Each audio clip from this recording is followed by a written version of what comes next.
Саламатсыздар ма? Бүгін шығаратын есебіміз ол күміс нитратының 25% ерітіндісі және онымен электр тоғын өткізу туралы. Есептің берілгені былай.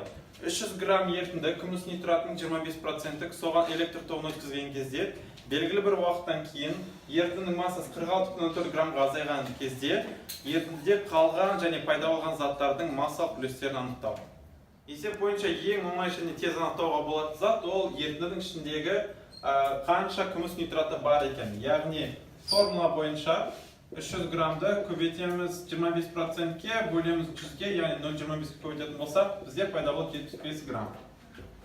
Бұл 75 грамм дегеніміз аргентум NO3-тің 300 граммның ішінде қанша аргентум NO3 бар екенін көрсетеді. Есептің соңында массалық үлесті анықтау үшін бізге масса еріген зат және масса ерітінді анықтау керек.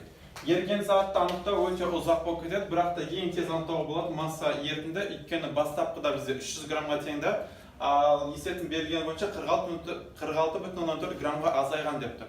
Яғни ең соңғы ерітіндінің массасы бізде тең болады 300 минус 46,4 грамм және тең болады бізде 253,6 граммға. Ең алдымен бізге жазып алу қажет болады электролиз реакциясын. Электролиз реакциясы бойынша аргентум NO3 тұзын қарастыруымыз керек. Бұл жерде ең бірінші металлымыз сутектен кейін орналасқан, сол себепті металдың электролиз нәтижесінде ерітінді кезінде металдың өзі пайда болады. Ал NO3 тобы оның құрамында оттегі болғандықтан NO3 тобы электролизге ұшыра алмайды, оның орнына суымыз электролизге ұшырайды, одан оттек пайда болады. Одан қалған H ионымыз NO3 тобымен қосылып азот қышқылын пайда болуына әсер етеді. Есепті шығару үшін 46,4 граммға ерітіндінің массасы азайып жатыр деген мәнді қолданамыз. Ол үшін реакцияға қарап, ерітіндіні тастап кетіп жатқан заттарды қарастыруымыз керек. Сол біріншісі тұнба, яғни күмістің массасы және газ болып шығып кетіп жатқан оттек. Осы екеуі ерітіндіден шығып кетіп жатыр, яғни осы екеуінің қосындысы, массалардың қосындысы бізге 46,4 граммды беру керек. Яғни масса аргентум және масса O2.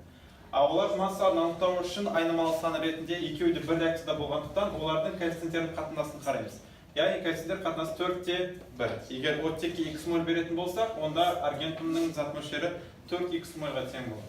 Массаларды анықтайтын болсақ, 108 көбейтілген 4x және 32x. Бұл күмістің массасы, мына оттектің массасы. Қосындысы бізде беру керек 46,4 граммды. Арға есептейтін болсақ, бізде 432x және 32x болады, қоссақ 464x бізде тең болады сол бағанағы 46,4 граммымызға. Осы жерден x-ті анықтайтын болсақ, ол бізде 0,1 мольге тең болады, яғни зат мөлшері. Онда бізде оттектің зат мөлшері 0,1 мольге тең, аргентумның зат мөлшері 0,4 мольге тең.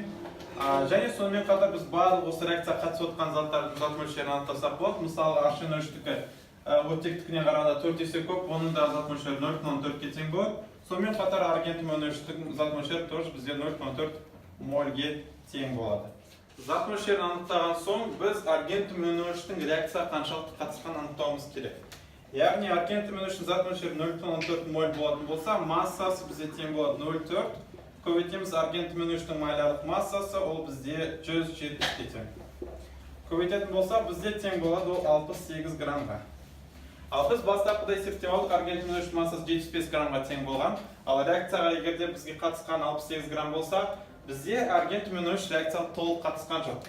Артық қалған аргентум NO3 массасы есептейтін болсақ, ол бізде тең болады 75-тен реакцияға қатысқан 68 граммды алып тастаймыз, пайда болады 7 грамм. Сонымен қатар біз ерітіндіде пайда болған жаңа зат, яғни HNO3-ті анықтасақ болады. Ол ерітіндіде пайда болып жатыр, өйткені стереопедан кейін орналасқан. Оның массасы бізде тең болады 0,4 моль.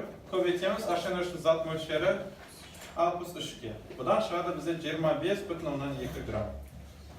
Яғни ерітіндімізде азот қышқылы және әлі соңына дейін бітпей қалған аргентум NO3 бар. Жалпы ерітіндінің массасын бастапқыда анықтадық, ол 253-те 6 граммға тең. Егер осы жерде HNO3-тің массалық үлесін анықтауымыз керек болса, 25,2 граммды бөлеміз жалпы ерітінді массасын 100-ге көбейтеміз 9,9% шығады.